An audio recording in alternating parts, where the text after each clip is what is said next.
Assalamualaikum warahmatullahi wabarakatuh. Teman-teman, untuk hari ini kita akan update informasi tentang Pi Network.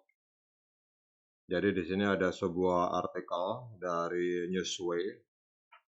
Ini judul artikel ini adalah persyaratan dokumen yang bisa diterima untuk bisa melewati proses KYC dalam jaringan Pi Network. Seperti kita tahu bahwa tidak semua dokumen akan diterima oleh Pi Network atau akan diterima oleh core team. Jadi ada beberapa persyaratan agar sebuah dokumen itu bisa diterima oleh core team, sehingga dengan dokumen yang telah memenuhi persyaratan tersebut, seorang pionir bisa melewati proses KYC dengan sukses. Oke, mari kita melihat di sini kira-kira dokumen seperti apa yang akan bisa diterima untuk melewati proses verifikasi KYC dari setiap pionir. Jadi Pi Network ini adalah proyek mata uang kripto yang inovatif dan revolusioner yang dirancang untuk membuat cryptocurrency itu mudah diakses oleh siapa saja. Jadi platform ini memungkinkan pengguna untuk melakukan operasi penambangan menggunakan ponsel pintar yang dimiliki oleh mereka.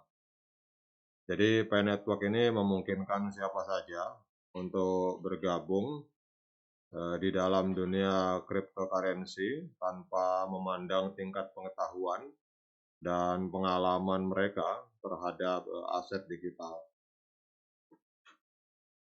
Jadi untuk memastikan keamanan dan integritas jaringan, Pi Network meminta setiap penggunanya untuk melewati proses know your customer, jadi melewati proses KYC. Jadi proses ini dirancang untuk memverifikasi identitas pengguna dan memastikan bahwa mereka adalah orang yang mereka katakan. Jadi untuk melewati proses KYC ini, pengguna harus menyediakan dokumen-dokumen yang dibutuhkan. Jadi dokumen yang dibutuhkan adalah seperti kartu identitas nasional, paspor internasional, atau bisa juga menggunakan surat izin mengemudi atau SIM card. Setelah dokumen yang dibutuhkan telah diserahkan untuk KYC di Pi Network, langkah selanjutnya bagi pengguna adalah menunggu persetujuan dari akun mereka. Jadi proses persetujuan ini dapat memakan waktu beberapa hari, tergantung pada jumlah dokumen yang diserahkan dan juga kompleksitas dari proses verifikasi. Kemudian juga penting bagi pengguna untuk tetap sabar dan tidak mengirimkan permintaan untuk melakukan KYC secara berulang-ulang, karena hal tersebut dapat menunda proses persetujuan dan bahkan dapat menyebabkan akun kita ditolak oleh sistem.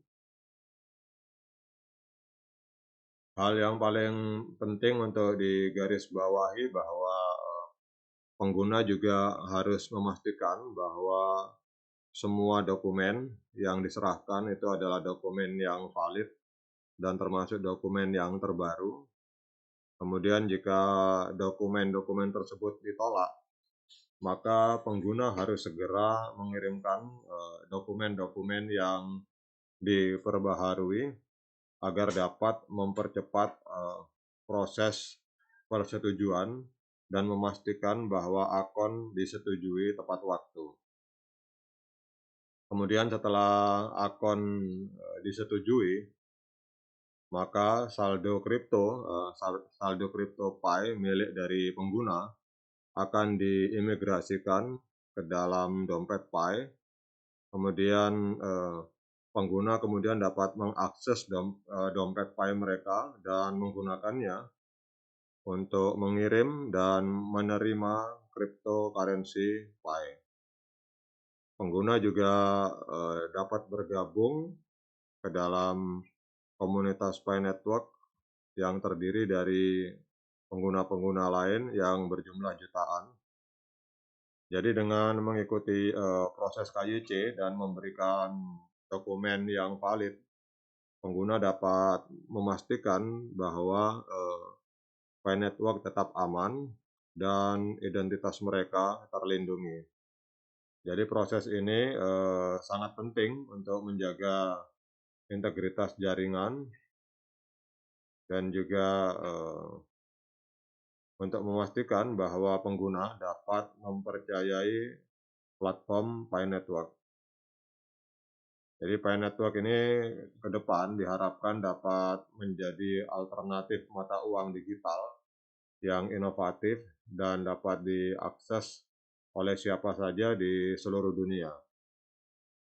Hal ini menjadikan Pi Network sebagai proyek yang menjanjikan untuk masa depan cryptocurrency. Jadi demikian teman-teman, untuk bahwasanya untuk melewati proses KYC, dokumen-dokumen yang diterima itu adalah paspor, kemudian KTP dan SIM, surat izin mengemudi.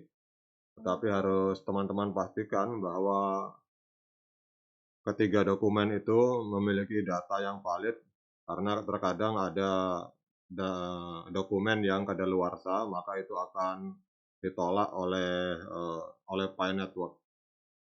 Kemudian juga untuk persyaratan agar koin kita segera dikirim ke wallet, kita harus bisa telah melewati proses KYC, sehingga nanti setelah kita melewati proses KYC, maka berikutnya adalah kita akan masuk di dalam daftar antrian agar koin yang kita tambang itu akan dikirimkan secara otomatis oleh sistem ke dalam wallet kita yang berada di dalam Pi Browser.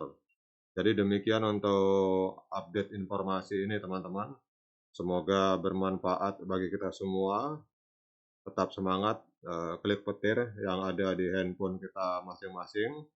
Kita berharap semoga bulan 6 bisa terjadi open mainnet sehingga kita bisa menikmati hasil dari perjuangan yang telah kita lakukan selama ini. Sekian dari saya, salam petir. Assalamualaikum warahmatullahi wabarakatuh.